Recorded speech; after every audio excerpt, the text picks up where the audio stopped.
พระดานทางฝั่งซ้ายสุขีอนิทายาทางฝ่ายเหนือมีแดนแก้วเป็นเขตทุกประเทศต้องอาศัยพระสุธา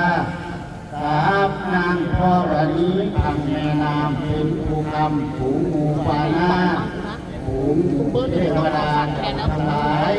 จงลงมาโมทนาในงานบุญบูชาบุญธรรมสักการะสารหลักเมืองสู่ไหลธรรมาทางนี้ก็มาเถิด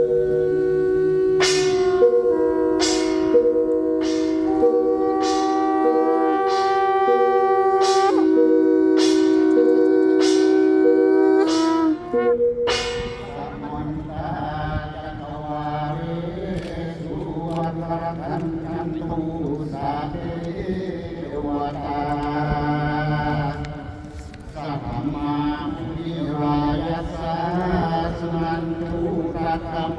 กดังสัพเพกาเมจารุเรสีคาตเตจันตาวิเทวิมาเนอิเดระเทจกาเมตารุวนาคัตเนทิหังวัตถุวิเทเตมหาจยันตุเทวาชาราชาวิสหิยักขะคันธัมภนาคาทิทันตาสันติเตยังมุนิรวัจนังสาธโวเมสุนันตุ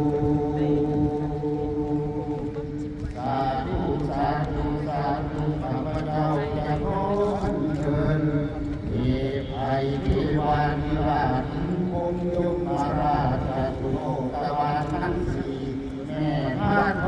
รณีพระอิศวรนารายณ์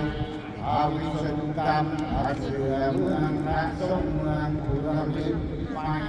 สักดิ์เมืองเบอร์สององค์ที่อ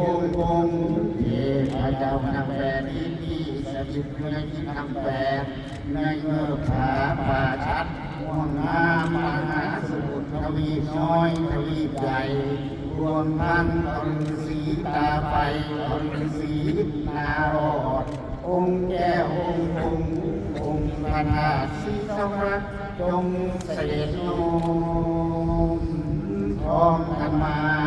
ร่วมประกอบพิธีกรรมในครั้งนี้ขอ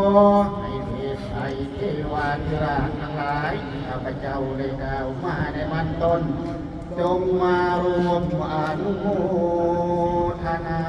สาธุการให้การกระทำครั้งนี้ศักดิ์สิทธิ์ศักดิ์สิทธิ์ศักดิ์สิทธิ์มีอิทธิฤทธิ์แก่ปาฏิหาริย์ต่อการ